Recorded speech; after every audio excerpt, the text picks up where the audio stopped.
can write a love song for me, and you can love me between every line, and I will meet you there between the lines, and we will make sweet love between the lines.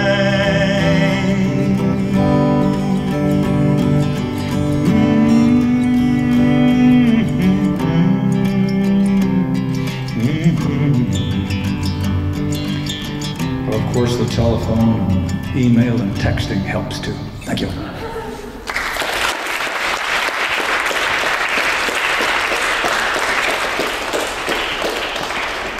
I love you too, Atz. It's 3:45. Technically, if you have to scurry off to another class, but I would like to ask, for those who would like to stay, if you would play a few more songs, we'd sure appreciate it. But if anybody has to leave now, have to. Wait. Before they go, I'd like to tell them about your CD being for sale and where they can get it if they don't have it. CDs for sale out here. 2 CDs, 1 CD DVD, total of 3. 15 for the CD, 25 for the CD DVD. Also have them on sale on cdbaby.com, where you can use plastic. So spread the word, and thanks for coming. And for those of you who have to go, thank you. Find your song, sing it somewhere besides the shower.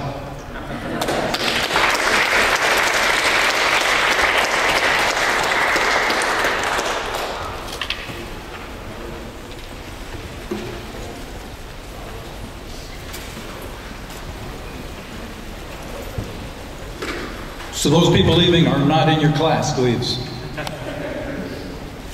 So they came because they wanted to, not because you put a gun to their head.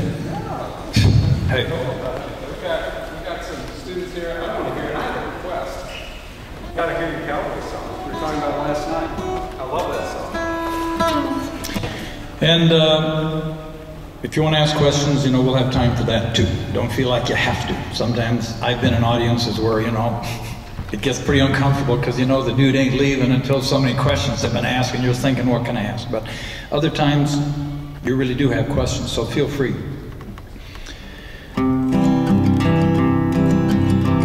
This song is called Maybe I Was Born to Be a Cowboy, and I'm always amazed at the number of women who tell me that's one of their favorite songs.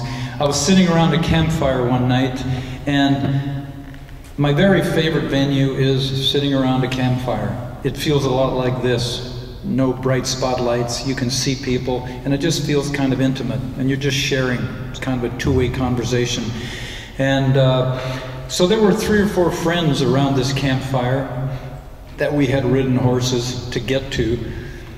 And I was feeling kind of sorry for myself because it just so happened that I had talked to Jewel earlier that day, and she was performing that night for an audience of about 5,000. And afterwards, she would take her check to the bank and deposit it. And I thought about the money I had in my bank. Here I was singing to 3 people, feeling a little sorry for myself. Then I had one of those epiphanic moments. Who knows what an epiphanic moment is? That's when you have an epiphany. I made up that word. I like it. I had an epiphanic moment in stereo. There was some good smoke coming from that campfire. And a little voice said to me, Kilcher, yeah, it doesn't matter whether you're singing to 3 people or 3,000.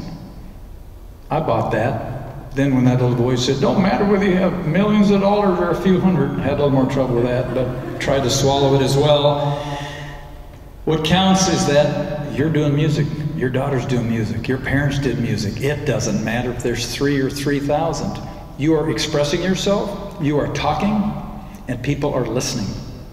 And it really was a wonderful moment and helped to turn a big part of my life around. And really now it doesn't matter if I'm here in Grand Rapids singing to 20, 30, 50, and she's somewhere singing to thousands. It's the same stuff. It's the same stuff going on. You're an audience, I'm a singer-songwriter, and we're talking together.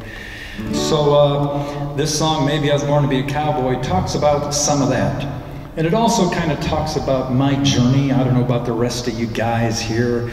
Women have struggles, men have struggles, and probably guys my age had some challenges that guys your age don't. It's more okay now to get help and cry and you know, admit you don't know shit, admit you're lost, and stop and ask for directions, you know. But it's been a bit of a learning curve for me.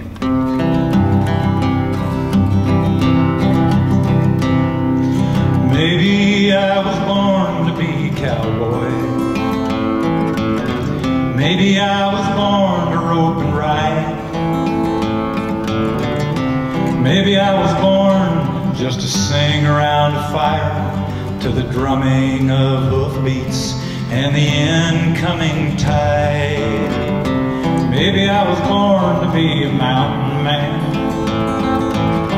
riding to the snow line on high ground. Maybe I was born to swim the rivers, ride the valleys all around with no sound. Yodelay, yodelay, yodelay, yodelay. Damn, your mom's cute, Heather. Part of me is a cowboy. Part of me is a mountain man. And part of me is a lonely, frightened little boy. I'm part lover, learning to be a gentleman.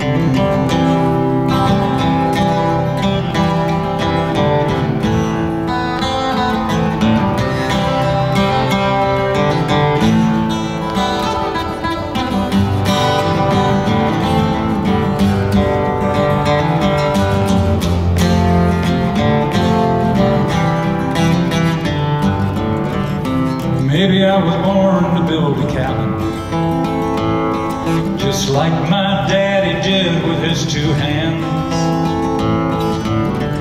Maybe I was born to be a pioneer and moving to a far-off foreign country or a wild, unsettled land.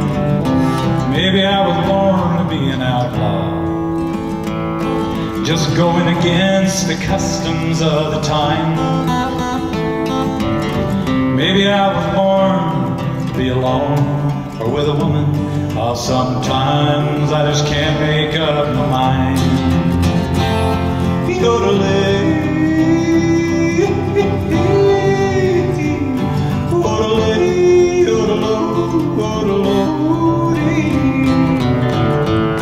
Part of me is that cowboy, and part of me is a mountain man. And part of me is a lonely, frightened little boy. I'm part lover, learning to be a gentleman. Maybe I was born to be a cowboy.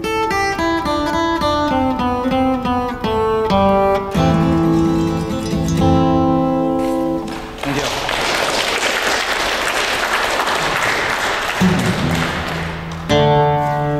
If you can't poke a little fun at yourself, you sure as hell won't be able to handle anybody poking fun at you either. I used to feel bad when people made fun of me. I started public school in 5th grade. I was a hick. Don't know how far I've come in that regard. I'm an educated hick now. I got a master's in social work, bachelor's in psychology, teaching degree, done a lot of things in my life, but there's times when I still click into that hick self and I feel insecure and afraid about what people are thinking about me. I used to drown it with alcohol, and now I just have my little chai latte and drink my little herb juice and shit.